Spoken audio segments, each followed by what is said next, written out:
men's Division 1 league just began. The only first leg happened, and how about their admirations and also their targets this season? Is it to get to the playoffs or even to win the championship? Is it possible? How have they planned to do it? And of course, with me on my immediate left is Leshan Julius and Edgar Wanjala at the center, and far left is Moses Mzumara, the two players. And of course, Julius is one of the founders of this particular club. Karibuni sana. Welcome, guys, to Sports Check on KBC Channel 1. Thank you very much. An honor to host you, to host the Trailblazers, and we did pursue. Well, we came to where you usually train to just find out how you're doing, and now that we're in the studio, I think the conversation now makes more sense. Julius, why did the Trailblazers? What kind of gap was it supposed to fill? Thank you very much. Let me first of all appreciate KBC Channel 1 for giving us this opportunity as Trailblazers. I think he's a right partner for us for the few weeks that we've been working together. And yes, my name is Leshan Julius. I am the team manager for Trailblazers and also the patron for Trailblazers Elite Academy. Yes, you asked the question, where do we feel in the Kenyan volleyball community or family? So formed in 2021 was two main reasons why it was formed. First of all, we wanted to demonstrate some of the capabilities or technologies that we needed to apply in sports that we think is going to contribute positively to the sporting fraternity in Kenya. And secondly, when we were formed in 2021, we had only Division 1, which had, I think, between 12 to 14 teams. So that means there was a huge gap for any of the players that is coming from college or high school. They only had to join any of the 12 or 14, which was not sufficient for them. So I think we wanted also to fill that gap, provide opportunities for any other athlete that we think will fit to our mission. Nashukuru. Yes. Edgar, umekuwa na Trailblazers for 2 years. How has it been, and how have you helped the club reach its goals? Wow, Trailblazers have been with them for 2 years, and for being frank to say, my experience has frozen. Since I joined the club, I came when I had no basics. I was just, in volleyball we have so many skills, we have 6 skills. And when I came, I thought I'm a good player, but when I joined, I was able to learn some basics. I was only a volleyball attacker. But now I'm almost a complete player. So that has been my experience inside the Trailblazers Volleyball Club. Yes, Moses? Yes. Yeah, for you, how has it been, coming from down south? Yeah. Frankly speaking, it's a dream come true for someone like me, actually, from Malawi. So to be brought to Trailblazers is a very good achievement for me. So yeah, we are looking forward for the best. Actually, I've been here for some few months only, but the future looks promising, and actually we are here to deliver. Yeah, as Leshan is putting it, that the main aim was to fill the gap for developing players. As a matter of fact, we are still developing. Malawi, actually, compared to Kenya, volleyball-wise, we are still developing. So I feel like the gap has been filled for Malawi, actually, for me to be brought. Actually, as I'm the first player in Malawi to be exported since the birth of volleyball in Malawi. So I feel something very great for me to join Trailblazers. Yeah. That puts a lot of pressure on you, because now you have to go back and do, if not copy what exactly Trailblazers do. Yeah, actually not going back, but just to perform as here I am. Yes. Because you cannot look to go back again to Malawi, but you need to look forward. Sure. Leshan, maybe to a club that has been around, I know that it's a club that equally puts up a strong opposition, during the regular season, league matches, but you end up losing players who shine during such tournaments.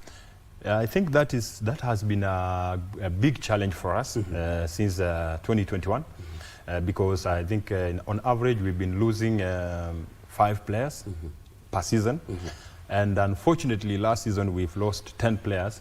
Actually, the 8 of them were first team players that we lost.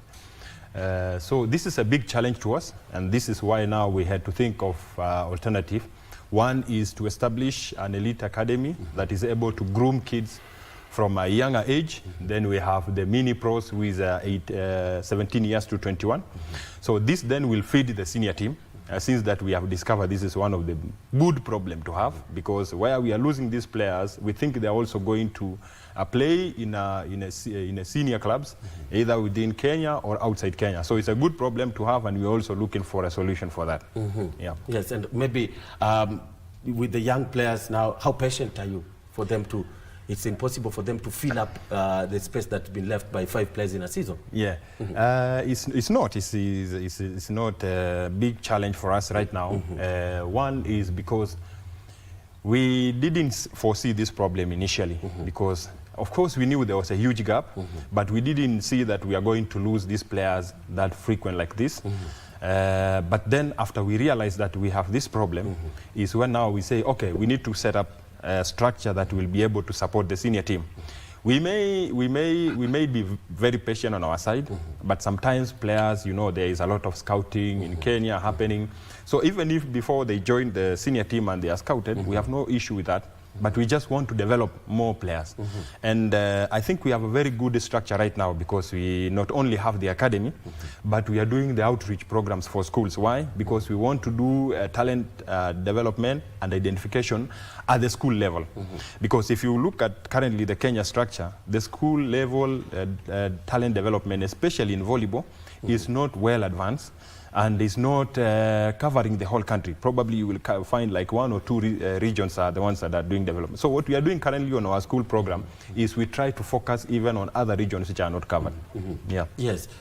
Edgar, maybe looking at the past 2 years now, what do you make of the campaign, especially now, lessons that were learned last season and now this season, which only I think only one leg has happened. What do you think must now work for the team to get to their their season targets? Okay, first, I would like to comment this. Our team is a new team now. We just restructured the team, as my team has said. We lost more than 8 players last season. So this season, we recruited some players to come. So it's a new team. So as a new team, we came with the new goals, you see. But for now, we are just the opponents to ourselves, you see. So we are working on the bonding, As far as we are focusing on the league matches, we are still working on ourselves. So for the past, maybe you see the experience that I had maybe last season. Last season we really played well, but actually we just messed up some few games. That's when we entered the playoffs. Maybe we went at playoffs at number 6 and we finished number 6. This season, we have some good able players, experienced players, as much as they are new. So we're working on the bonding. As far as we will be better there, then that's where performance will come. And our target this season is to finish first or second, as I said earlier. We finish first or second. That's our objective now. Yes. Yes. Zumara, yes, do you share the same sentiments? Yeah. As I've already said, we are looking forward for the best. Yeah, because if Blazers came to Malawi to bring me, they might have seen something which might help in one way or the other the club in fulfilling one of its objectives, as Edgar is putting it, to finish first or second. Yeah, so our main aim is we are still fighting.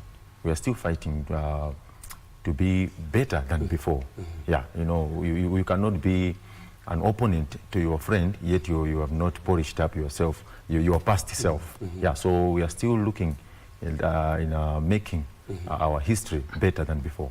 Yeah, so that is what we are fighting for. Yeah, and maybe looking at it, having played only, having tested the waters of how the season could be, right? Yeah. What's going on in your mind? What do you think it will pan out? It is very possible.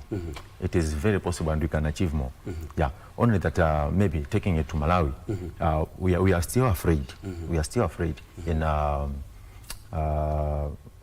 to bring the sport to another level. We are still afraid of that. But then maybe for me, coming to Blazers might reflect something to them to say, okay, this is very much possible, and it's possible. They have to understand that everything has its beginning. So yeah, everything is possible. We can do better than that.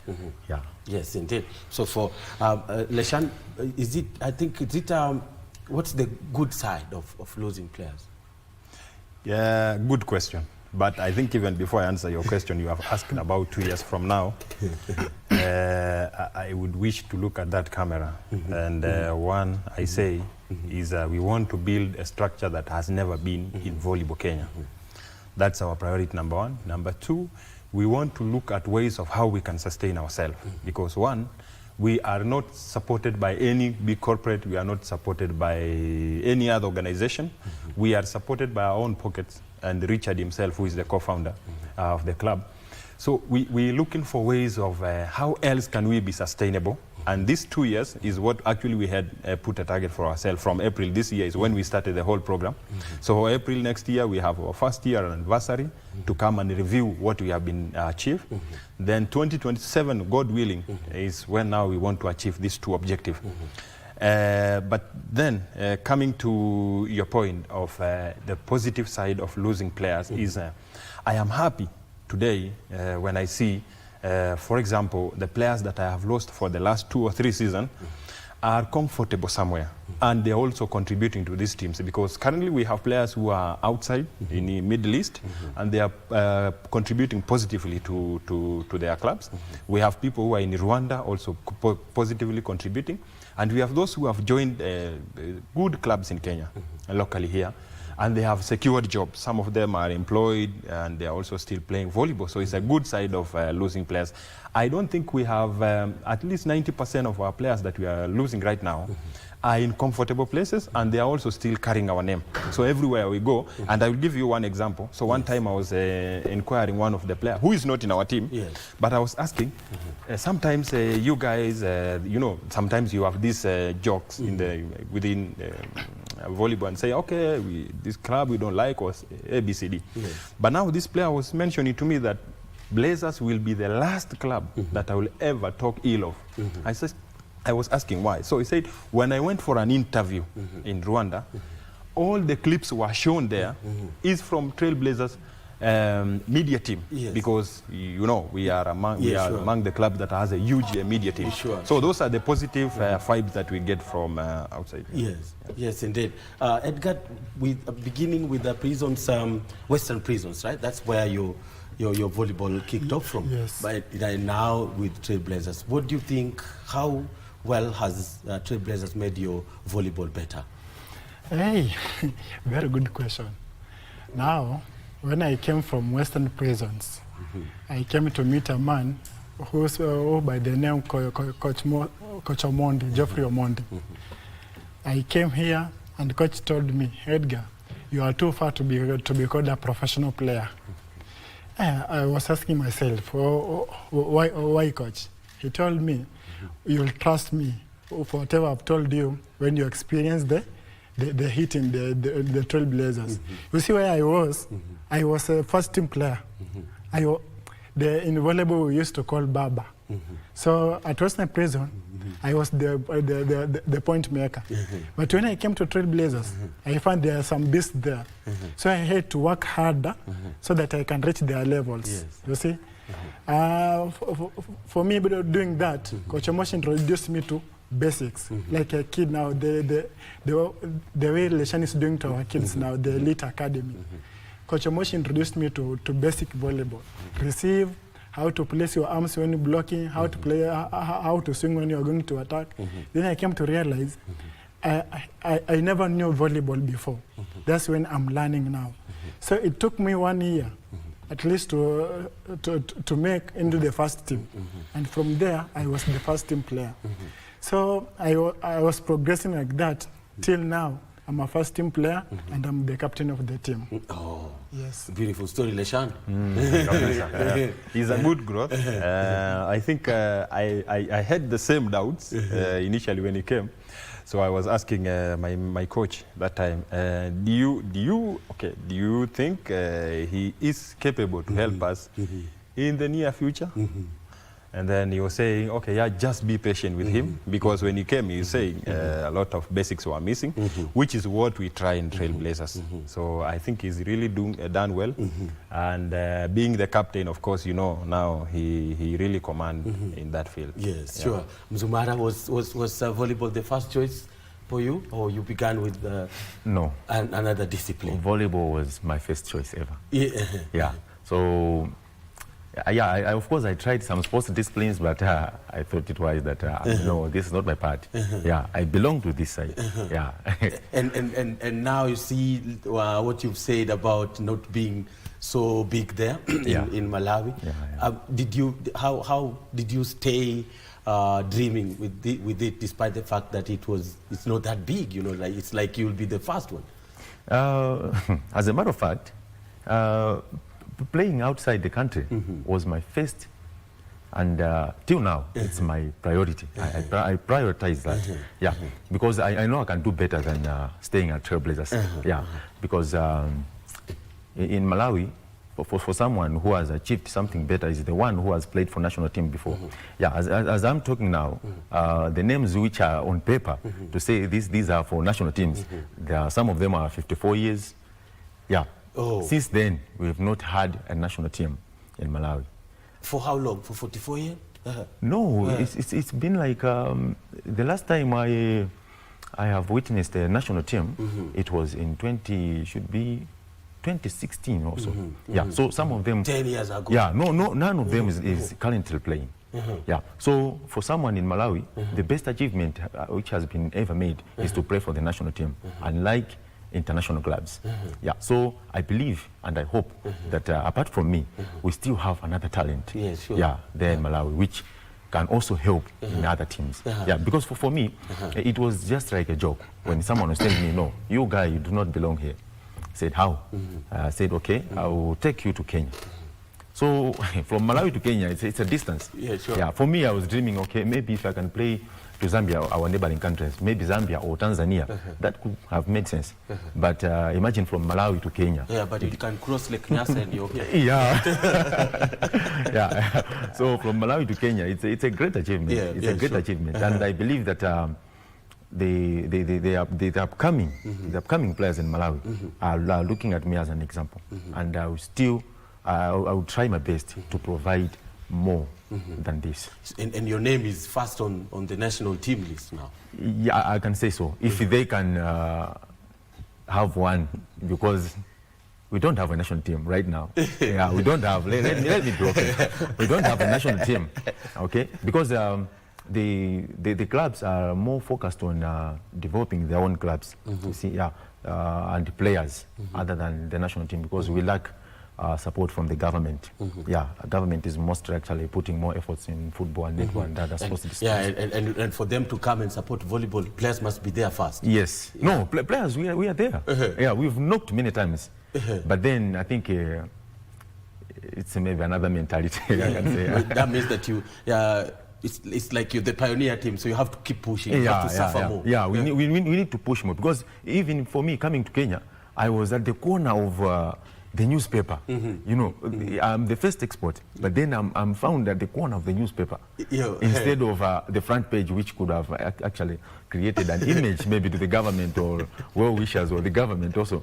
So, of course, I was surprised, but, that's normal. Yeah, but you shared the limelight because you found yourself in the paper. That's big already, even if it's in the corner. Of course. Yeah. But looking at the reading mentality of most of Africans, someone who is at the corner and someone who is... But I'm sure after your stint in Kenya, you'll be in the front page. I'm telling you. Yeah. Just give me a bit of time. A bit of time. Yeah. Leshan. Yes. So, I mean, with such talents, it looks like you have to go and capacity building in Malawi and help them set up the national. But again, your role is bigger than what you thought. Yeah, right? yeah. It's also our belief that at one time we are only not going to be in Kenya, but we dream to be outside Kenya, and we have already set that goal. We have already a project in place working for that. But the priority for now is to ensure that we have Blazers all over Kenya. And that I can guarantee you our objective for the next 2 years is at least to cover the 47 counties. We have already a project that is working on that. Why is that important? Because for the way he says, I think it's very unfortunate that We have very limited focus on volleyball. If you look at it in Kenya, not only in Kenya but in Africa, probably only in North Africa where they have a serious focus on it. So we try to create that kind of focus because we don't want to cry every time and say Serikali's idea, but we want to do something that even the government will see that, or any other person who is out there wanted to support the project, will see that we want to bring these talents of the kids. You can imagine we have talented kids, for example, in Mandera. But you tell me any team that you know in Mandera of volleyball. We don't have. They don't even enter school games. Yeah, like where I come from, Narok, Kilgoris, we don't have any team that is known for volleyball. So this is what we want to provide a platform for everyone. Because right now what we are providing here in Nairobi, or within where we can reach, is we are providing that platform. You get kids which are coming from high school or during holidays. We have kids from high school we are training with us. We have kids that have just joined colleges. They come to train with us. And also we provide even to other athletes, not only in volleyball. If you are aware that the Kenyan ladies rugby team, we are the ones who are doing the assessment for them. For your information, we are the only partners of VALD in Kenya. And not in Kenya, I think in Africa, we should be the only one. VALD is a technology that measures the performance of an athlete. So we are able to assess. We know which kind of muscles is working for you, how high you can jump, the power you generate, either from your attack or from your jump. So all this, we are doing the assessment for it. And now we are happy that other clubs, not only in volleyball, are interested to come and also do the assessment. Not only in individual clubs, but also we have individual athletes who come for assessment. And also we provide them the SNC. They use the resources that you have. Yes. So that means that you're also getting into the data analytics and why it's important. Exactly. And currently, apart from assessing individual players, we also assess game situations, which we do from our club right now. So we are able to assess performance of players during the play. What we lack in Kenya is data. For me, I'm a master's holder in data analytics. And I really believe in data. And not only data, but data at the right time. So we don't have data during game plays. Coaches want to do assessment of players during the game. So are you able to know how Edgar is performing during the game? What do you need to do a substitution, and what is informing this decision? This is what we are able to assess. We are also able, we are currently providing the Kenya Volleyball Federation with a tool to assess and to analyze the game, provide the immediate results of the games, and also the standing of the league. So this is currently what we are doing as Trailblazers, and we are supporting the federation. Yeah. So we have a number of other technology that we are using. We are the only team that is able to do the SNC for our during our training. Strength and conditioning. Yes, strength and conditioning, properly done. We have assigned a coach for that. We have 2 coaches who do the strength and conditioning, not only for the senior. Someone was mentioning kids don't lift weight. I mean, that's a theory. We do, you can check on our socials, our kids as young as 6, and we have kids-friendly weights that they also do lift. Yeah. Now, Edgar, are you knocking on the door for the national team? That's my dream. If I can say, that's my first dream when I really joined Trailblazers. Before I joined, I had a cousin of mine called Emmanuel Adams, who was playing earlier at Trailblazers. He told me, my brother, you've got the ability. So when you join this team, it will take you only 3 years and you will be called in the national team. I was asking him why. He told me, come here, you'll just see by yourself. Then I told him, I was suspicious a little bit. But for now, when I came into the team, I was able to learn the basics and everything. And for now, I'm ready. Even the next call-up, I'm sure I'm going to be in the professional squad. For the Wafalme Stars, yes. right? Yeah. What qualities do you think made you to be picked the captain? As a leader, first of all, you have to understand your people, your audience. So I never knew why the team manager and the coaches decided to choose me, but for sure I was so happy about it. But for now, maybe when I explain, somebody can say, he's bragging. But I know the leadership always comes from God, you see?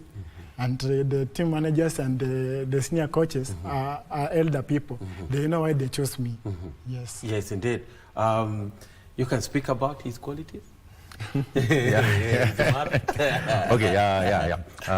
Edgar is someone who is able to understand and to listen to people's views or colleagues' views. So I think that is one of the qualities, apart from maybe ability to control the game also. Yeah. So yeah, there's nothing bad I can talk about him. Yeah, sure. Talk about, and I remember when we did this interview during the week, last week, you also had something to say about how important it's, you know, the use of the latest technology, right? Yeah, yes. You know, technology, nowadays we are moving with that technology. We need to move with that technology. So yeah, that helps a lot to understand the stand of the player. Yeah, okay, how is he or she doing? Yeah, from the past records you might have. Yeah, so I do believe that these technologies, if other teams can also learn from it, it might help to produce more than quality players. Yeah, because you will be able to understand and know the stand of the player at that current situation. Yeah, because you might just include him in the first 6 or not, yet you don't know how he or she is feeling by that time. So I think the use of technology is quite important for the teams. Sure. Yeah. Maybe you can just, Aleshan, add on why it's important, and you know, to incorporate technology and why data analytics is so crucial in today's sports. First of all, my personal assessment, why sometimes we are doing nowadays poorly in sports like probably rugby, triple jumps, which we used to dominate. I really believe is that Mzungu went back and did a lot of research and data analytics and realized the reasons they are losing is because of ABCD. And then they have worked on that. Then, as we are still on the traditional way, twende mlima, the normal way of training. But yes, already they know they don't have advantage of altitude, they don't have advantage probably of genes which they are able to assess. And this is why nowadays they are coming up and we are even almost losing our games that we used to dominate. The other thing is sometimes, like in volleyball, for example, Moses Muzumara comes up maybe at score 5 and he hit very hard and everyone celebrates and they're fun, and we think this guy is contributing a lot because of that one hit. But if we don't do the assessment, probably he has done 2 or 3 losses, or in a certain position he is not able to score. So if we are not able to quickly analyze that, then we still do the rotation, come back to the same position, makes the same mistake, then goes and did a banger, and we continue celebrating. So the data analytics is very critical for us, especially during the game, during the training, for us to know what exactly are we training. We just don't want to say everyone go to the gym, everyone go and start hitting the ball, okay, you should know to... We need to understand exactly what are we going to train. If Edgar today has a weakness in one of his side, sometimes you get some people who are not balanced. So how else can we be able to know that this is, apart from the natural eyes, which some of this you cannot see. So this is very important for us to assess. What results have you seen with the team so far? What can you talk about the perfect example of how it has really, you know, had effect or impact on Trailblazers, on the team?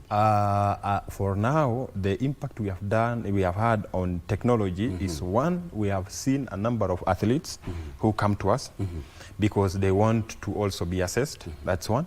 The second thing is we have seen the improvement of our team. When we formed the team in 2021, is actually a team which was formed by players who are dropped from selection from other teams. So I don't want to use this name reject, but they were dropped. They were not able to meet the standard. But these guys, after we did the assessment, we did the training, use of technology, then that season we finished number 3, ahead of most of the teams that dropped them. So that was one. The second point is we even if we are losing this number of players, we are able to get new players quickly into the system, and they still perform and managed to finish. We've never been below top 6 out of 16 teams. So of course that's a huge performance. Unlike the other teams where if you lose one or two players, the whole team almost crumbled down. But for us nowadays, we are used to it. We get new players and then we put into the system. It's a steady ship. Yes. Edgar, maybe you're looking at staying with Blazers only for this season. I know you'll be perfect and better in just a season, as Leshan, puts it, and what the structure affords you at this particular club. You have to go up, but I'm not saying you're lower. Of course, we train to improve every day. You see, like our co-founder, who is Mr. Sylvain Richard, he one day asked a question: what is the difference between a professional player and an amateur player? So the answer that he was getting, he was like, you guys are really serious with the answer you are giving. And he told us, an amateur player is a player who trains until he gets what he wants to. But a professional player is a player who trains until there is no time he can get it wrong, you see? So for now, I'm trying to be a professional player. I can't say that I'm there. No, that's why I'm trying. I'm trying to, so that when it reaches the time, I will never get it wrong. So for me, I'm staying with Trailblazers this season, next season, until Trailblazers, let me say, until I become the legend of the club. Yes, that's my goal. Legend of the club, and that means that you have a statue erected at the headquarters of the club, and everybody's singing your name. Exactly. But again, maybe just to pick up on what Edgar has said, Mzumara, is there a point when you cannot get it wrong? It's like a continuous process. No, not really. Yeah, because it's a journey. It's a journey. Yeah, everyone has his or her own objectives. Yeah. So as for me, I really wish that the time Blazers will say, no, we don't need you anymore. There should be a reason to say, no, we just want to pave way for the upcoming generation. Not that you are not good, but no, we need to give also others a chance.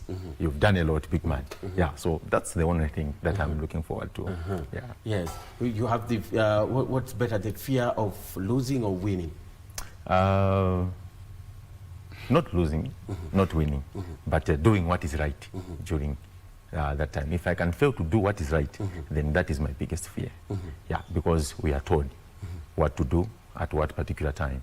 Yeah, so if you can implement that, the results will follow. So my biggest fear is failing to do what is right at a particular time. Yeah, of course, and maybe this one will be answered by the trio.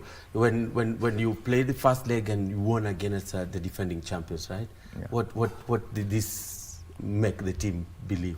What did it do to the team? Yeah. Leshan should. They are the ones who on the court, as we had a lot of pressure outside. So they were on the court. Probably. Okay, I'll speak to my part. Yeah. Me, it was just a history to say, okay, these are the defending champions. So for me, the pressure wasn't that high because I didn't know them and they didn't know me. Yeah, so the pressure was, I was able to control myself, actually, yeah, because yes, I knew that, okay, these might be the defending champions, but I don't know how they play. Anything can happen, and they don't know me how I play.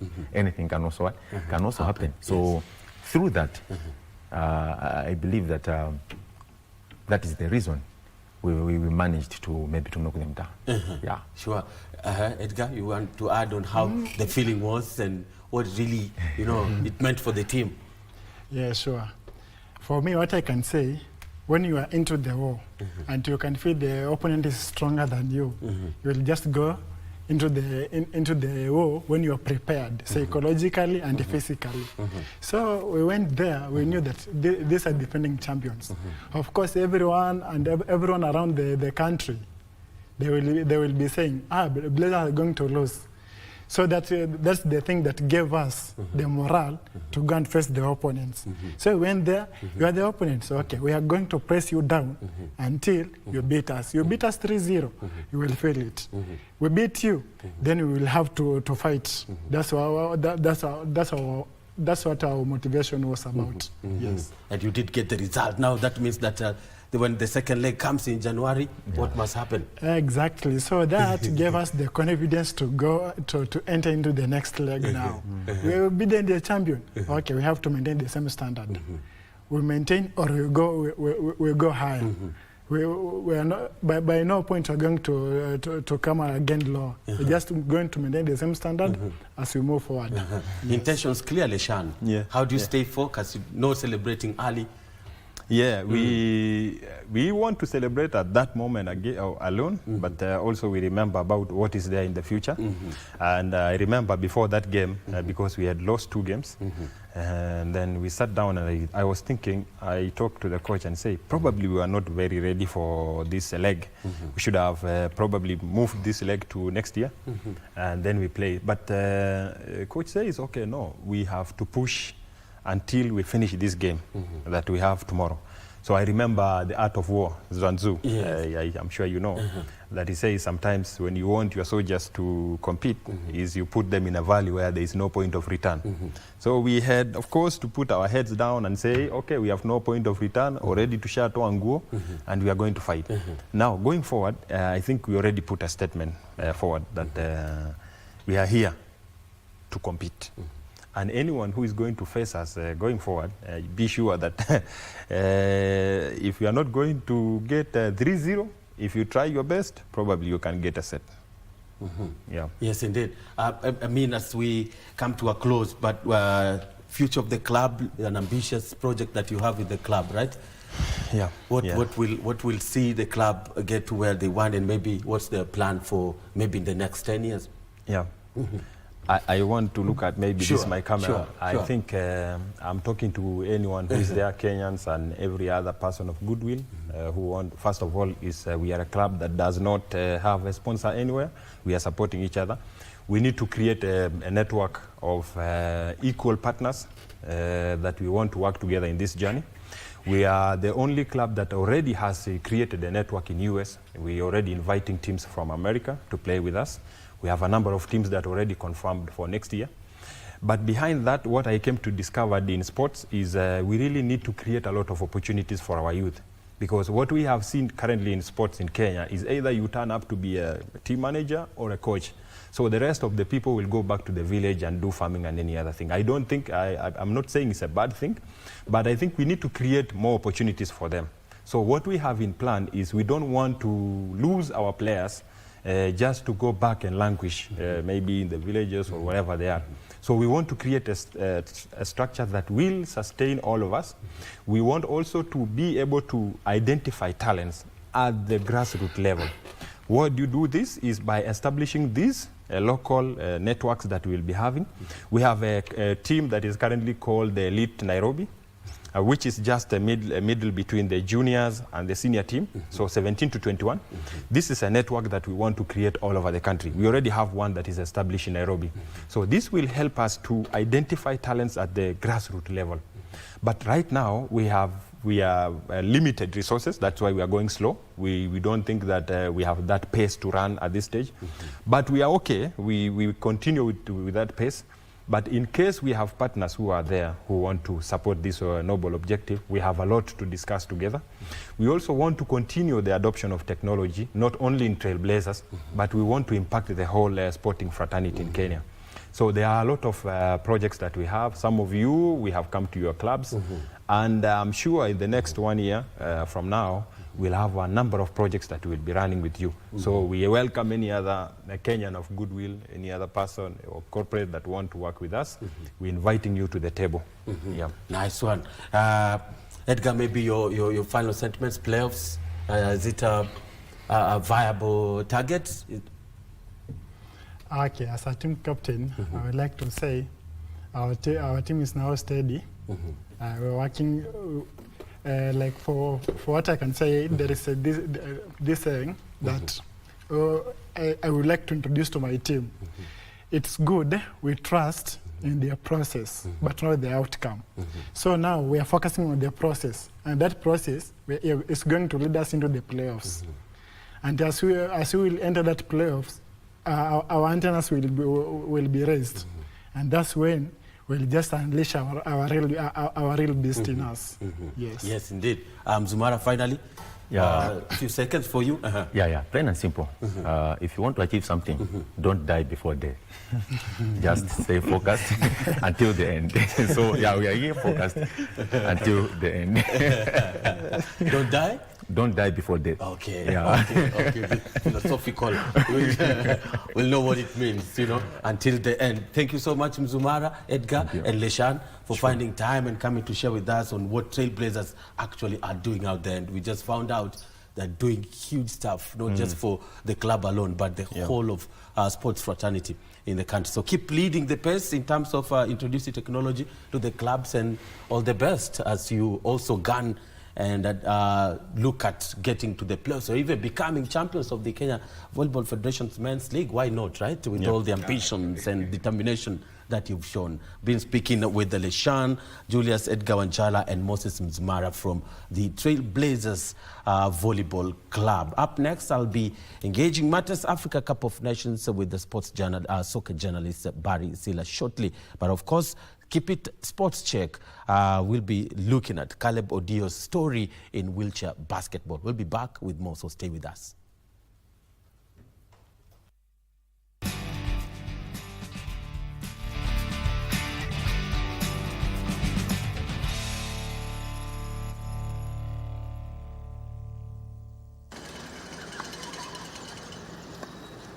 When you meet a Caleb Odio, you'll be amazed at how confident he is to become so competent in his pursuits, because he's learned how to cope and develop his character to maximize his potential in various sports for persons living with disabilities. And that is what resilience is all about. Basically, it's dedication and trusting in God, and always keep praying and working very hard. He was blessed to have a supporter system right from home, which has played a big role in his development. I got polio at the age of 4 years. When my mom realized that I couldn't walk. So I've been like that until I think class 4, when I went for an operation, at least to make my leg a bit straight. And I used the caliper, went to Joytown Primary. Then I later went to Mombasa Secondary School, and later joined Kenya Polytechnic. One key thing about my life as a person with disability is my parents. They've been so vital in my upbringing. They've always supported me and made sure that my sibling supported me in my course. Even when I joined sport, to some it felt like you are wasting your time. There's no sports for person with disability. But my parents supported me all the way. Yes, so what I would like to encourage the parents is just give your child an opportunity. You never know. Currently we have professional person with disability who are doing sports. They are professional. So if they're given an opportunity, who knows, they might end up very far. And when he watched his brother play basketball, he was inspired with the NBA adding fuel to his ambitions. I used to like watching my brother play basketball. So one day he called me and we went and tried to shoot some hoops. And I got interested, and from there I picked it on. Till today, I'm still playing sports. I used to love watching NBA. So I felt like maybe I could play, but the fact that I had a disability, it limited me. Only for one day to later watch it on TV that there is wheelchair basketball in Kenya. And I was so interested and I joined. Caleb is now a renowned player in the Kenya wheelchair basketball circles, which has seen him extend his talent beyond the region. Wheelchair basketball basically has taken me to so many countries, like it was in Algeria, Morocco, Egypt, South Africa several times. Majority of the championships I have been named as one of the most valuable player in like 3 tournaments. I've been MVP in World Cup qualifiers. That was in Algeria, and I remember Kenya came third position. I was in an MVP in South Africa tournament. It was African qualifiers for the World Cup, and Kenya we came 4th position, and in Algiers in 2007 we came 4th. I was also named the most valuable player in the tournament. Is a good shooter who'll stop at nothing to give it all to realize his goals.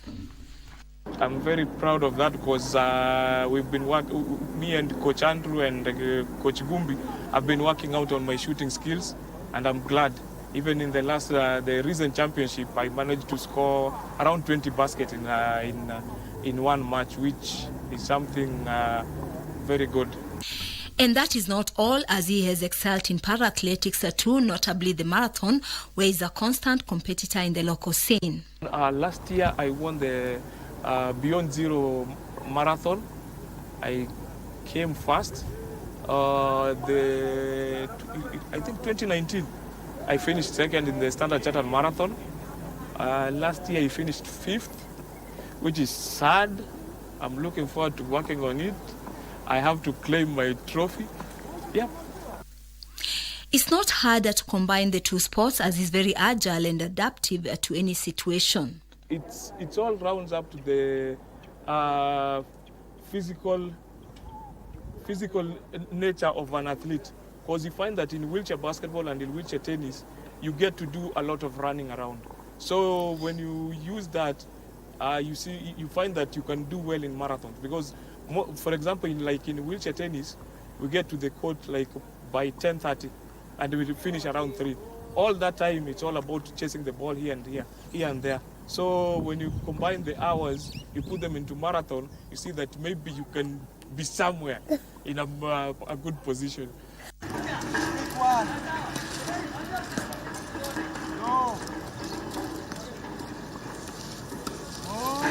The true sportsman hasn't limited himself to the two sports and also ventured into wheelchair tennis, where his skills have come in handy.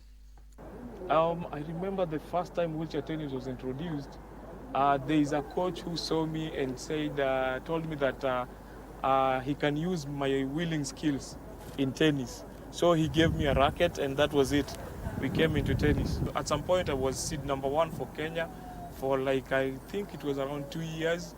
And then later, more players came in, and the competition was stiff, and they managed to overhaul my seed 1, and I accepted the challenge. But for now, I'm glad I'm back in wheelchair tennis, and I'm looking forward to giving them a challenge.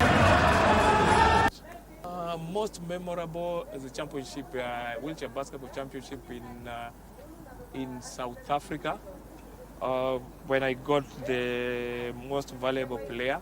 I couldn't believe that I could make that big stage. And the other one is in wheelchair tennis, being the first male Kenyan to win a match in Kenya. The first match I played against an Egyptian, and I won 3 sets to 2. The match went for 3 hours. Let me say I love sport because of one reason. There was a time when Corona came. I was seriously sick, and I went to the doctors. I remember it was here in Kenyatta. I did almost 20 tests, and all the tests came out negative. So there's one doctor who told me there's something that you're doing which is not normal. I later came to realize that I had stopped doing all sports, and I concentrated only in wheelchair basketball. So in terms of my health, it went from good to worse. So once I realized that, I had to force myself to come back into all the sports I was doing, because I remember it last year, it was the first time I finished 5th in the Standard Chartered Marathon. I've been finishing from position 1 to 3, but because I decided to stop all the sports, I finished 5th. So I just decided I need to get back, I need to get my body back to shape, and here I am. And if you think that's all, then you have no idea how far he can go with his pursuits, as he's also in the forefront of introducing wheelchair rugby too. I registered wheelchair rugby. Basically, wheelchair rugby is centered around severe disabilities. People with disability who you will never get to see playing wheelchair basketball, wheelchair tennis, or these other events. Because majority of them are spinal case injuries and multiple disabilities, like maybe loss of arm, a leg, and either 3 or 4 kind of disabilities. So I'm trying to give an opportunity to people who are left out. Yes.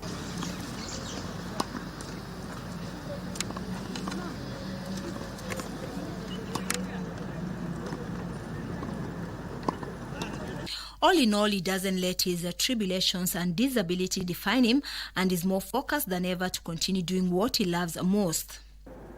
Next is to get into shape, see where the future is taking me. But one thing that I'm not stopping now is playing wheelchair tennis and wheelchair basketball and the marathon. Yes, I'll be there. Caleb Odio is an outstanding sportsman who has been able to overcome his disability to succeed in wheelchair basketball, tennis, and the marathon, and he still has room for more. Isn't that a blessing? My life has been wonderful, and I thank God for everything. I can't believe I'm here today, because looking at my path, the challenges that I've gone through, I'm glad and I'm happy that I have a disability and I can walk tall with my disability. On the sidelines, he also champions for the rights of persons living with the disabilities and looks forward to the day when all public service vehicles will be easily accessible to them. There was one initiative that I think the guys of 145, they started to remove some seats in certain vehicles, which was a big plus. I think if NTSA would insist, first we start with the vehicles that we know, like the KBS, the City Hoppers, then I think all the other guys would catch up. In most of the PSV, you find most of the wheelchairs can't go in. So that means a person on a wheelchair has to get out or has to be carried into the bus, and maybe if his wheelchair or her wheelchair is not affordable, it means the wheelchair is being kept maybe under the boot or up there. And personally, I used to have a caliper. If you mess with my caliper, basically you're messing with my life. So I imagine a person on a wheelchair, if you put his wheelchair on top of the bus, he won't be comfortable because he's not sure if his wheelchair is safe. So if we could provide ramps and maybe make the doors a bit big for the wheelchairs to get in, it would be a big plus. The parting shot maybe is to thank you personally, KBC, for what you guys have been doing. You've been trying very much to support persons with disabilities. Even in most of your shows, I've seen presenters with disabilities, which is a big plus, and thank you for that.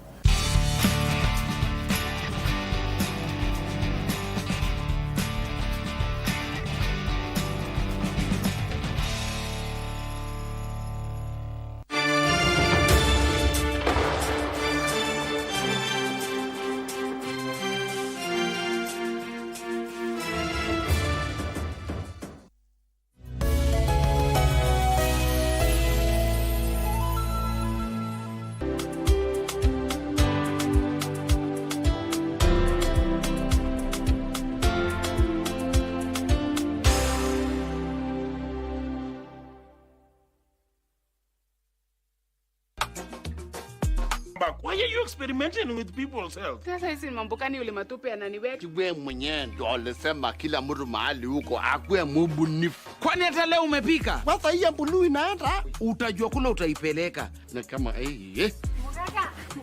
Zindaona hata mezenji. Be patient. Ati niwe mungondo mugaka we.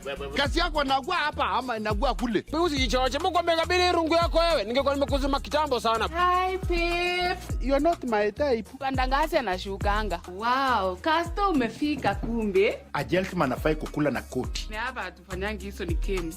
Nenda mbeza siagwa. Nenda mbeza siagwa. They really want wanted was to get rid of us so that we won't find out about his relationship with Lucia. You're wrong. She destroyed my life. On the contrary, let me tell you that I saw Marcella first and not her. Why are you so interested in knowing? Because that darn woman abused the trust that we gave her when we had her in our house. And she's the one who killed the person that's very dear to all of us. A small apartment you have here, but, well, it really looks a bit cute. Why don't you take off your mask and tell me what you really want? Do you want to steal my husband from me? Joy to the world, the Lord is come.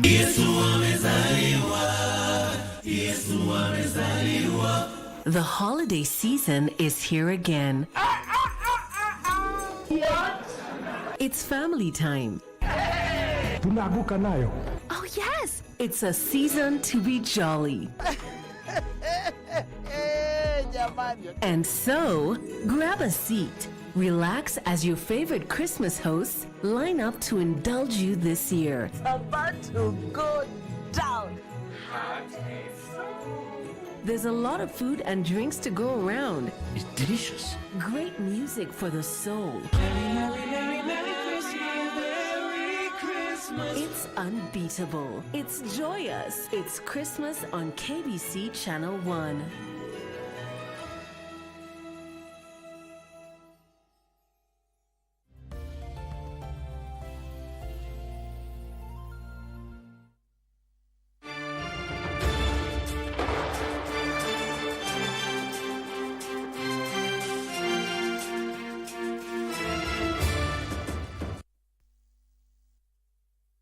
And welcome back. This is the Sports Check with me, Bernard Okumu.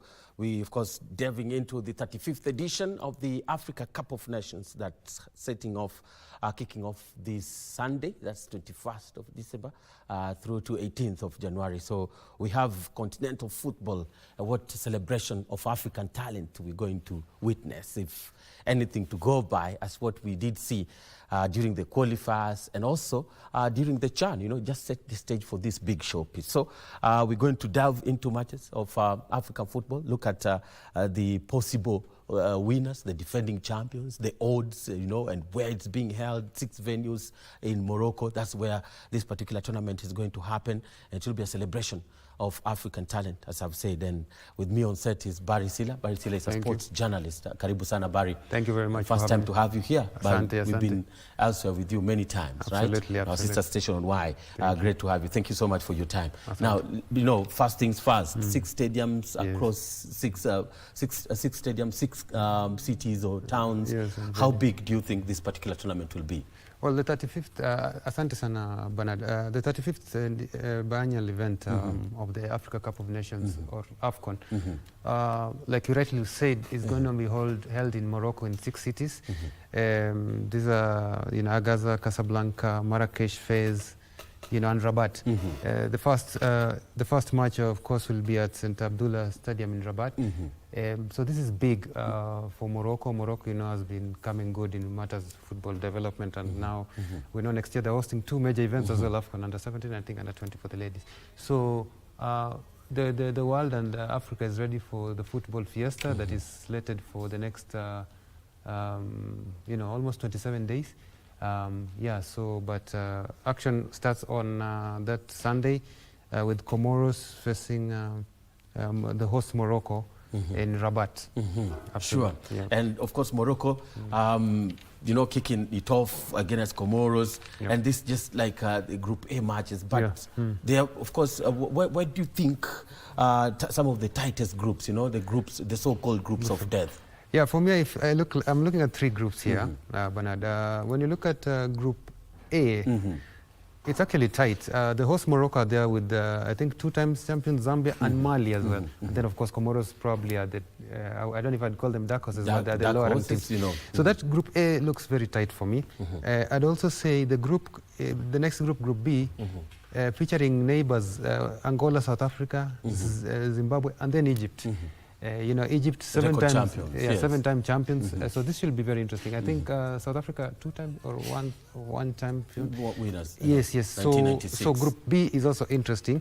Our neighbors, of course, Tanzania and Uganda are facing Tunisia and Nigeria. That's another group. But for me, the other group which is going to arouse some memories is Group D. DRC and Senegal are going to renew that rivalry of World Cup qualifiers. You remember, just the other day, when whatever happened in Congo. So they'll be alongside Benin and Botswana. And then also Group E, Algeria, Burkina Faso, Equatorial Guinea, and Sudan. And then Group F, which is interesting, again, the defending champions and 3-time champions. Ivory Coast is with Cameroon, I think 3-time champions, Gabon and Mozambique. So for me, there are 3 groups that are really tantalizing. Yeah. Sure. And maybe looking at the chances for the East Africans, right? Yes, Uganda and Tanzania. Yeah. How do you fancy their chances in that group? First of all, I feel sorry for them because, you know, first of all, anything is possible in football, but for them to be lumped in the same group, that's first of all a disadvantage. It means they have to face each other early. And then they're in Group D, Group C, alongside heavyweights Nigeria and Tunisia. So, I mean, I think the Tanzanians and Uganda just have to go in with belief. The interesting match will be the derby between the two of them. But I don't fancy the chances against Tunisia or Nigeria. That should be a tough call, really. But remember, we also had an East African derby in 2019 when we were grouped together with Tanzania. Absolutely. That's in Egypt. So So you don't fancy their chances coming off that group. No surprises for you. Who do you think might be tournament surprise? The tournament surprise? Yes. The underdogs, maybe. Remember last time? Underdogs is I'll go with Mali and Angola.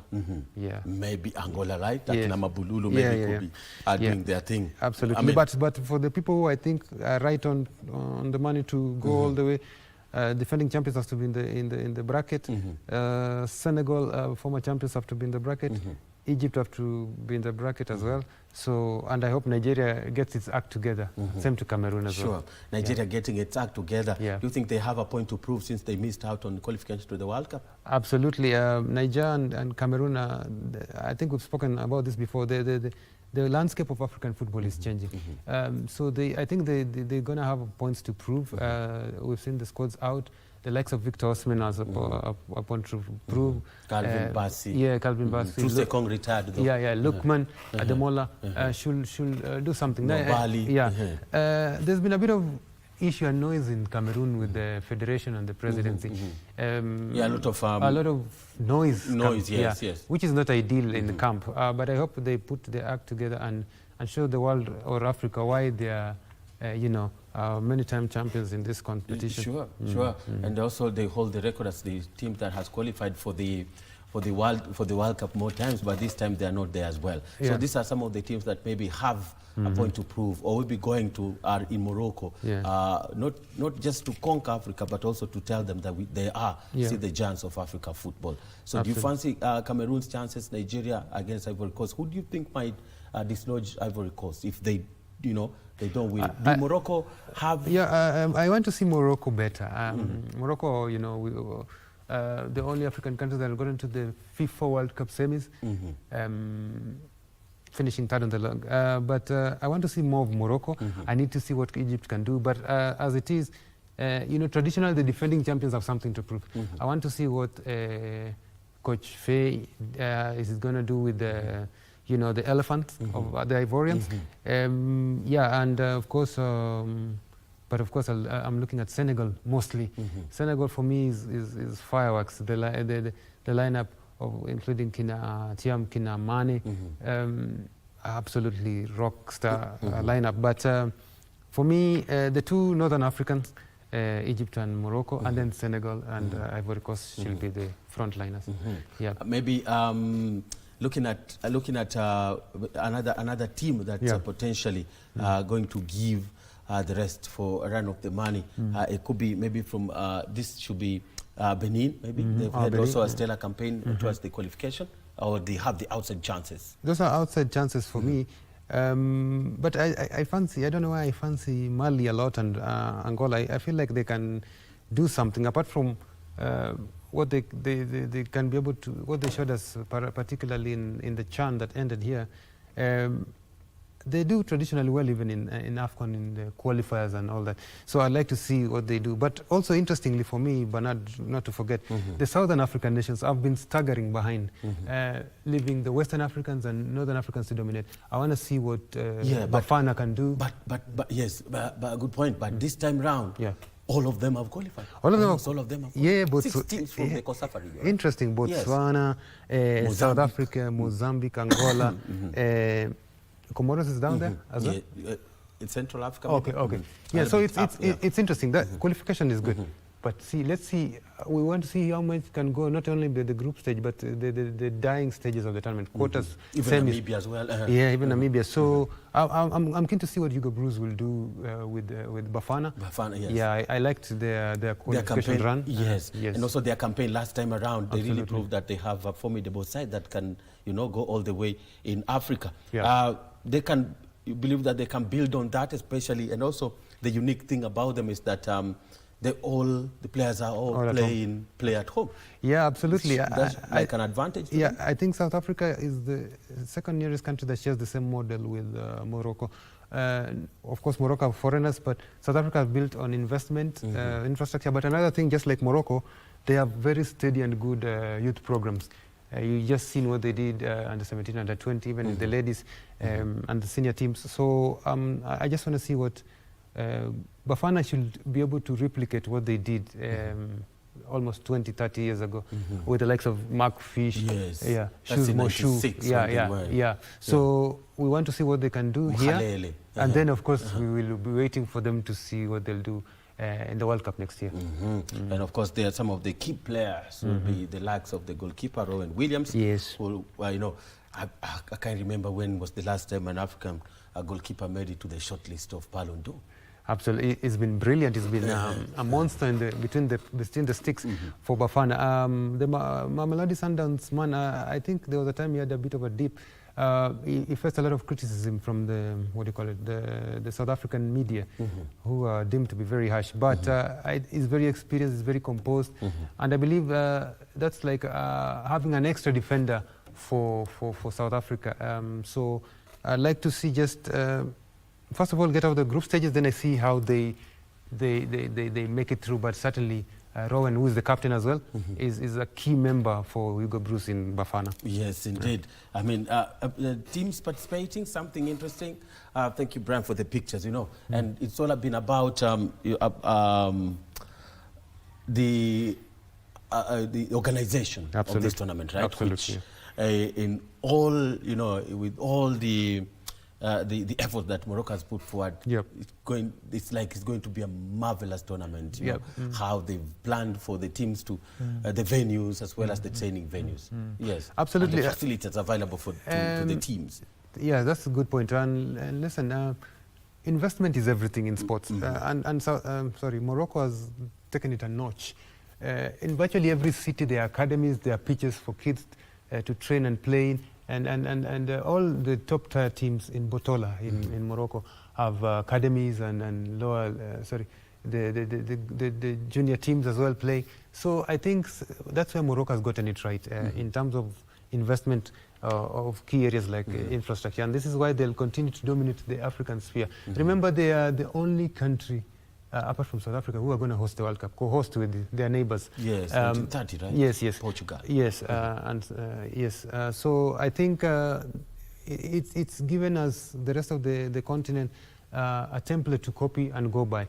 If you want something good, first plan well, plan early, and then invest, put the money, put the resources, and then you'll get the results. Yes, indeed. And remember that Kenya will be, I believe the East African presidents will be in either in Marrakesh, the FA presidency. Yes. Yeah, absolutely. Because you remember, a precursor to this tournament, I think there's usually what we call a CAF Exco. Yes. All the 54 FA presidents will be over there in, I think, Marrakesh or Rabat, just to discuss and maybe prepare for the handover of the next AFCON tournament. So I think they'll be going there not just for fun or holiday, but to learn.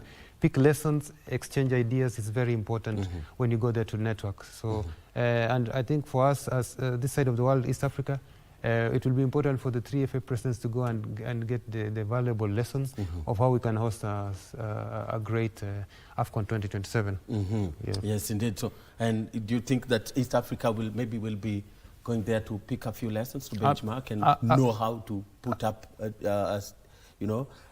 something better than Chan? You know, Chan, we did fantastic in the region. Yeah, absolutely. And remember, after this tournament ends, I think it's going to be like 18 months, not even 24 months to the tournament here in Nairobi, Kampala, and Dar es Salaam and Zanzibar. So certainly we have to go pick notes, learn. The good thing, we have goodwill from CAF and FIFA. But we certainly have to go and learn on everything around the aesthetics, the hospitality, beyond the pitches, the fun activities. Ticketing. You know, remember, it's somehow cross-travel in East Africa. Ticketing is critical. What I can assure CAF and everybody is that we'll have packed stadiums because you're hosting AFCON. But they need to do better in terms of ticketing and even security. And I hope these are the lessons we're going to be picking from Morocco in this tournament. Yep. Yes, indeed. So East Africa will be going to take notes, you know, all those who will be in charge of the LOCs among the three countries. You know, they have a lot to do. Atalanta coming up. I mean, we're going to have a marvelous tournament. Marvelous tournament in Nairobi. We already have three stadiums that I'm sure at some point will be closed. Except Atalanta, nobody will play there until it's open. But first match. Nyayo still needs a bit of sprucing as well. The drainage and the canopy. The canopy and the walls, perimeter walls. As well as the surface. They have to close it and improve it, and same to Kasarani as well, especially. There's some certain places of stadiums that are usually overlooked. And to me, one of them is the areas like the washroom, the areas like eating areas. We need to improve on that. And I'm sure CAF and FIFA guys will be here to try and, help them implement. But like we said, when you go to Morocco, go with a book, take notes, ask questions. Yeah, because a tournament is a festival. Absolutely. Yeah, it's not just what is happening outside. I think that's what, remember, that's what the LOC back here realized, and now they had to put up the watch centers, which were put in several parts of the city, Uhuru Park and the CBD. And it was amazing that they all full. Tournament is a festival. Not everybody has to go to the stadium. So we need to really learn to, even beyond even AFCON, even our leagues. We need to incorporate the element of entertainment and sports hospitality, what people will eat and everything, and that is part of making revenue. Remember, certain tournaments like this, CAF will have its share, but also the home country will have its share. So, and also it's good for tourism, sports tourism. So I hope when these guys, the Hussein Mohammed and his team, I'm sure with Mariga will go, and even the LOC chair, Mr. Musonya probably will be going. I hope they pick the vital lessons that will be implemented in the next tournament. Sure. So as the tournament begins, maybe as we just come to a close of previewing AFCON and what is with us here, some 4 weeks or a month of entertainment and African football. Not Kenyan, but African superstars playing their trade abroad, because that's majorly what's dominating the squads in these particular teams that are participating here. Looks like if all home-based players, it will be difficult for teams that have, I think for a perfect example will be the Leopards, DRC, who really very good side, but dotted with stars from Europe. Absolutely. This is a big tournament. You have to get your best.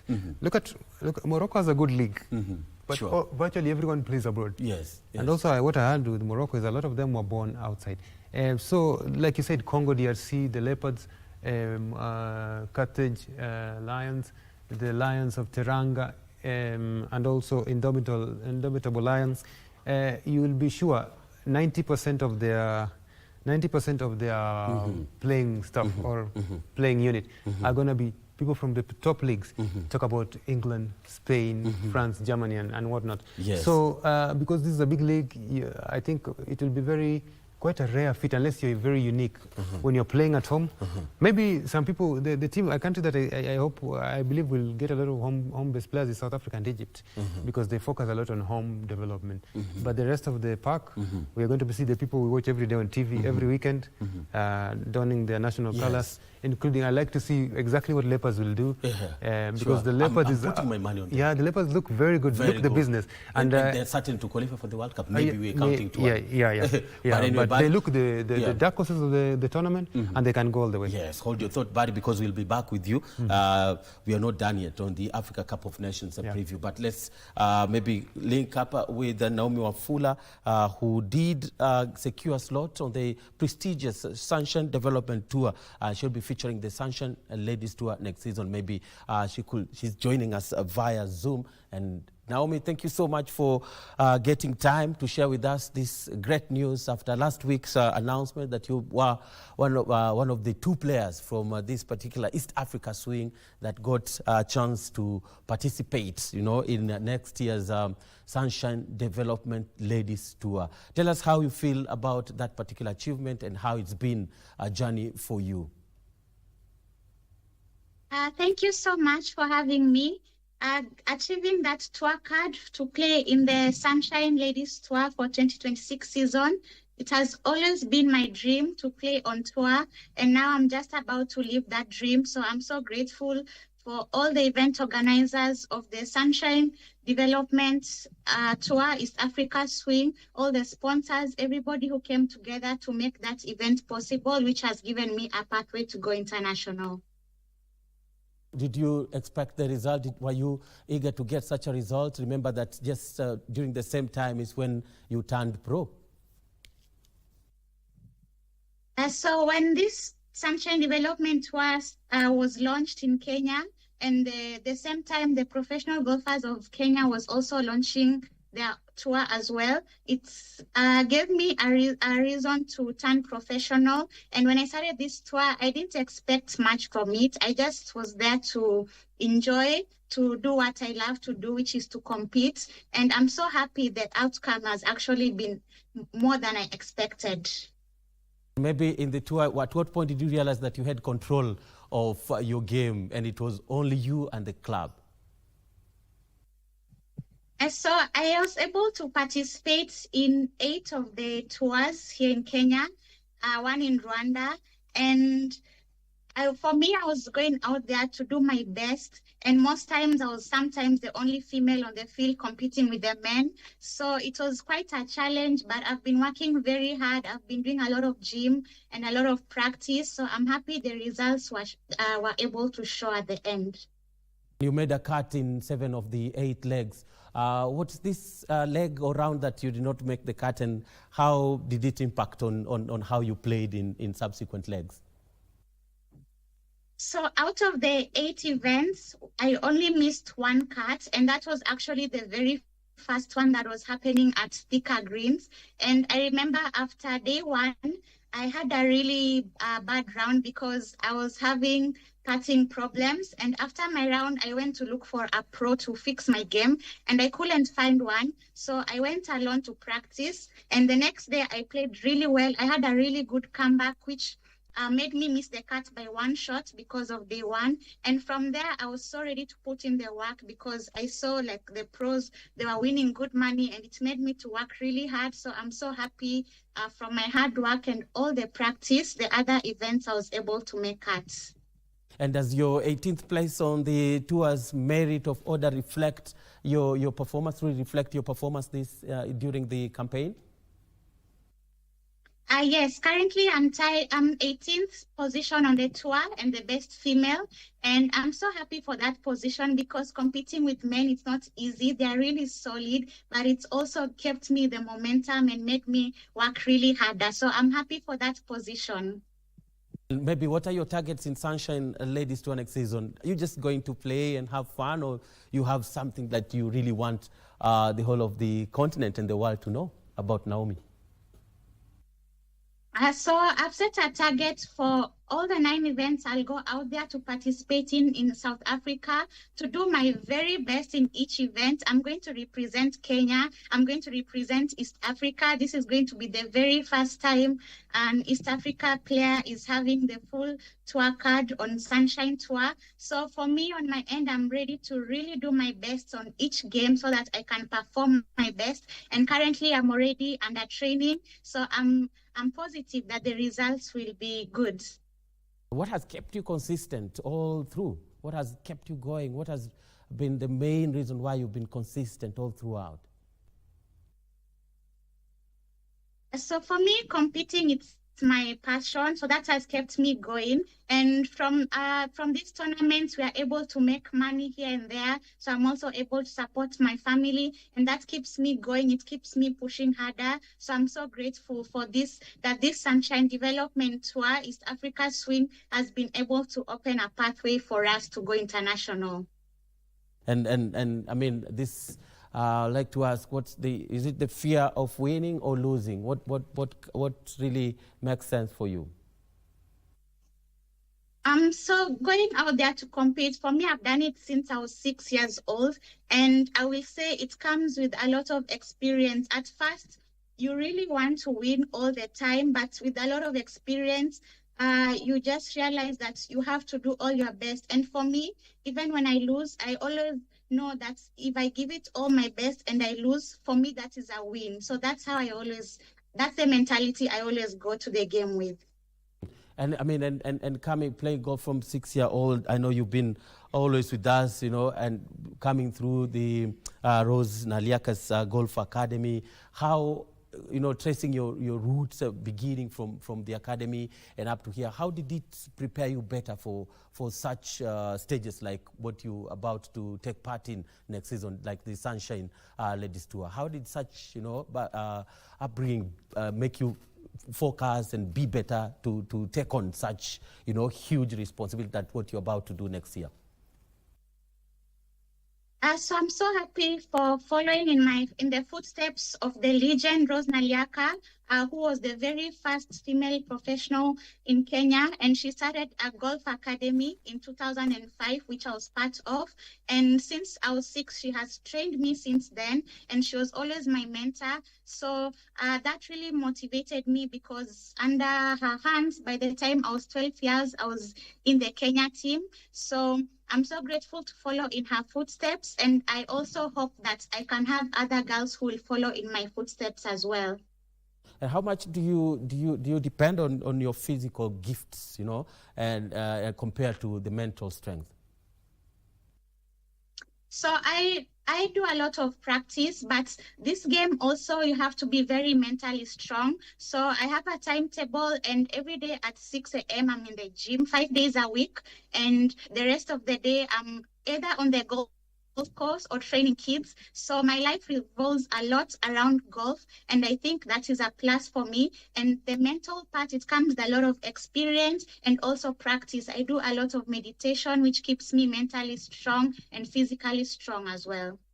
And coming, of course, maybe we could go back to you know, your beginnings, you know, your roots from the Rose Naliaka Academy, beginning from there. Now here you are, you know, an example to so many, not just lady golfers, but to the golfers in the country. What do you want this particular victory or achievement to mean to all those who are following you? I want my achievement to mean a lot to the girls out there, especially the fact that I was from a very poor background. My auntie came and picked me from the village and brought me up, taught me golf, and golf has opened so many doors for me. And for me, I just like to motivate other girls out there, no matter the background you are from, no matter where you come from, keep chasing your dreams, and dreams do come true. So keep working hard, keep having a positive mindset, and things change. Yes. Maybe, did you ever think that you'll get here? When I started playing the Sunshine Development Tour, East Africa Swing, I really didn't think I'll get here. For me, my passion was to compete. So I was just going out there. I was having a lot of fun competing, and I really didn't think it will get me here. And when I received the email that I got the tour card, it was my very first time to cry tears of joy, because it is very hard. It was very hard before in Kenya to play golf as a career, but this tournament has set a path for us to be able to go international. So even the juniors, the other girls, even the boys, they now have a pathway where if they participate in these tournaments, there's a pathway open that they can go international and they can take this game as a career. Of course, in this particular tour, you're not alone. You'll be with Njoroge Kibugu. I mean, how has this particular tour and playing along such gifted golfers made you better? So before, we also didn't have many tournaments at home that were competitive, and now this tournament has been very competitive for us, and I think that is what has made us be able to achieve all this. So I'm happy. I'm so happy for myself. I'm so happy for Njoroge Kibugu, and he has set an example to the boys. I have set an example to the females, and we are ready to take on this challenge. We are ready to take golf to a higher level in Kenya. And what significance has the East Africa swing, the Sunshine Golf Tour, been to the golfers in the region?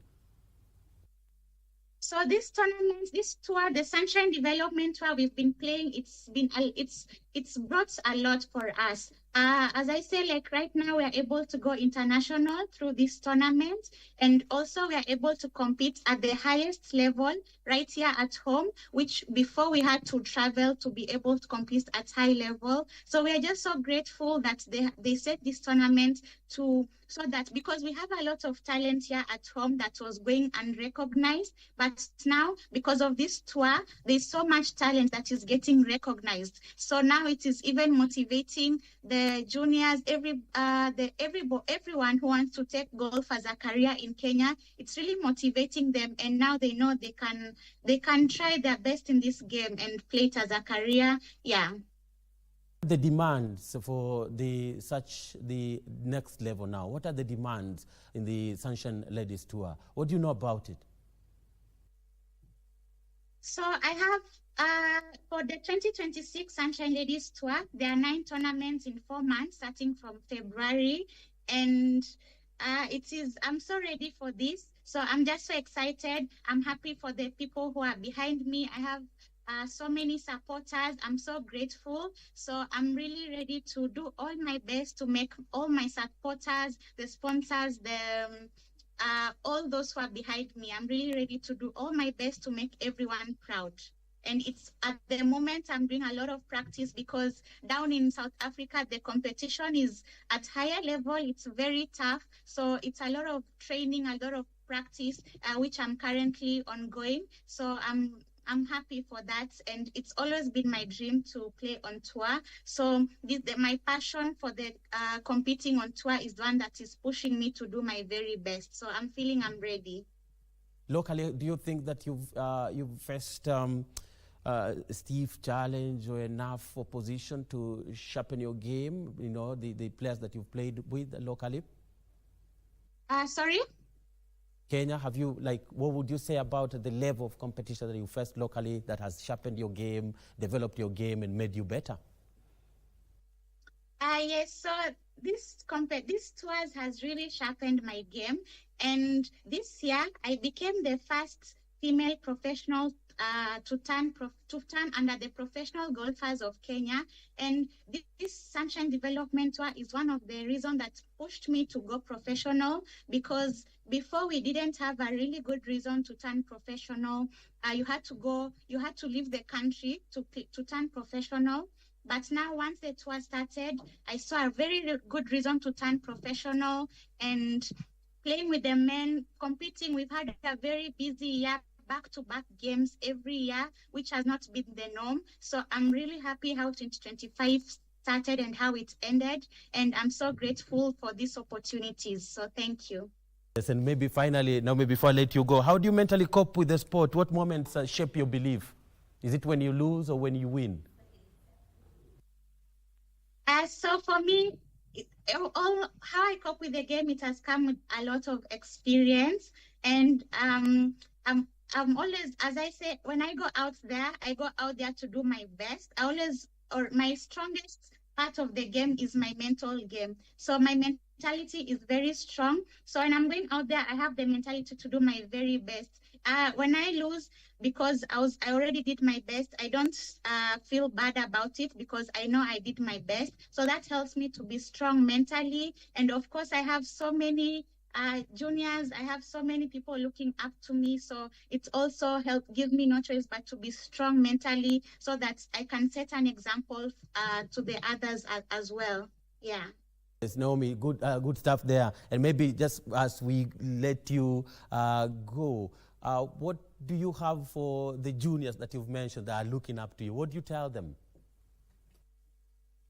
I just tell the juniors to enjoy the process. When your parents take you out there to practice, or it doesn't have to be golf, it maybe you are interested in music, anything you are interested, even if it's school, like do your best, enjoy the process. The magic happens in the process of when you're practicing, when you're reading, when you're reading for exams, when you're practicing, that's where the process happens. Because now when you go into the tournament or you go into the exam room, you always have to be ready. And readiness comes from the process. So always enjoy the process. And when it's time to do the tournament, to do the exams, you'll be more confident because you know you are ready for it. And yeah, that's what I'll say, tell to the juniors out there. And always believe in yourself, always be confident, always have a positive mindset. Yes. So thank you so much, Naomi, and all the best as you look forward to representing East Africa in the Sunshine Ladies Tour next season. Thank you so much. Thank you. And Naomi Wafula, Kenya's a pro golfer, talking to us via Zoom from Kilifi. And Barry, we just have maybe 1 or 2 minutes before we, come to a close of a very lively discussion here on Africa Cup of Nations, the Absolutely. 35th edition. Yep. So where will you put your money? I mean, for me, I think I've already picked the Leopards. I think I'd go with Senegal. Yes, I'd go with Senegal. But maybe before we finish, there's been complaints from camps and teams about players being released late. And I always say, he Players pays the piper. playing their trade abroad in Europe. He who pays the piper. I mean, pays the tune. So, for real. Yeah, who pays the piper? Yeah, pays the tune. So, coaches are complaining here, but those are the guys abroad are the ones who pay everything for these players. So I know it distorts their planning. But some of these things need to be discussed at a higher level. Yeah. But I mean, they also have genuine. Those clubs also have genuine concerns. You know, seems like Sunderland losing 7 players. I know, it's crazy. They'll have to know how to deal with it. Yeah, absolutely. Anyway, thank you so much, Barry, as we look forward to the Africa Cup of Nations beginning on Sunday, that's 21st of December through to 18th of January. What a festival we're going to have, celebration of African talent, African soccer at its best. Thank you so much for being part and parcel of the conversation on Sports Check this lovely Monday. I'm Bernardo Okumu on behalf of the Sports Check team. Let's do this again next time. Up until then, goodbye.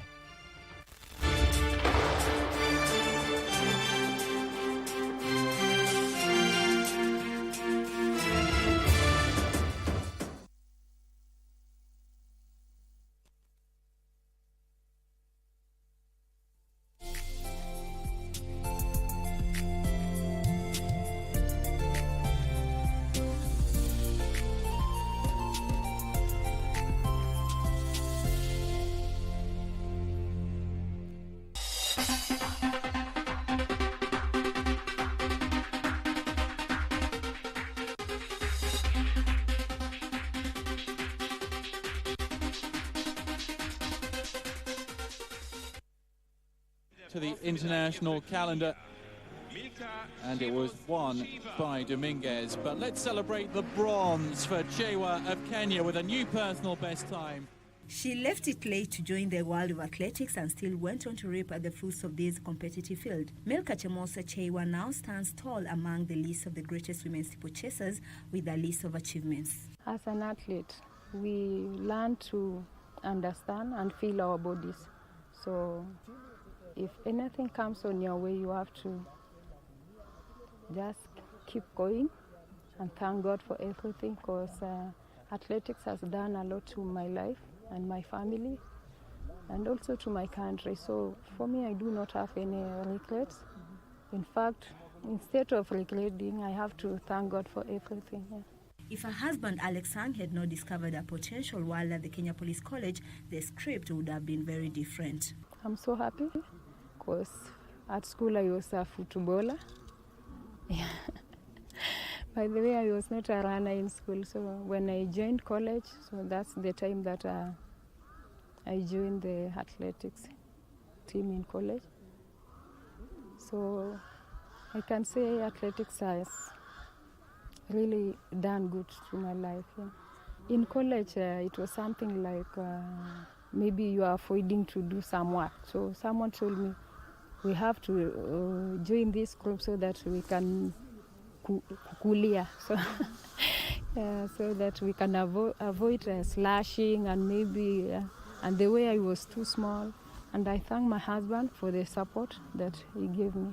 It is here where it turns all together. Last 100 meters there.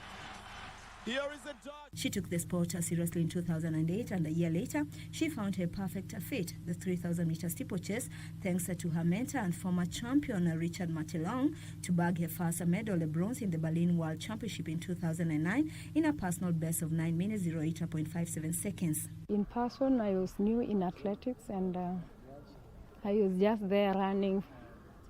I didn't know anything, so I thank God that being a new athlete,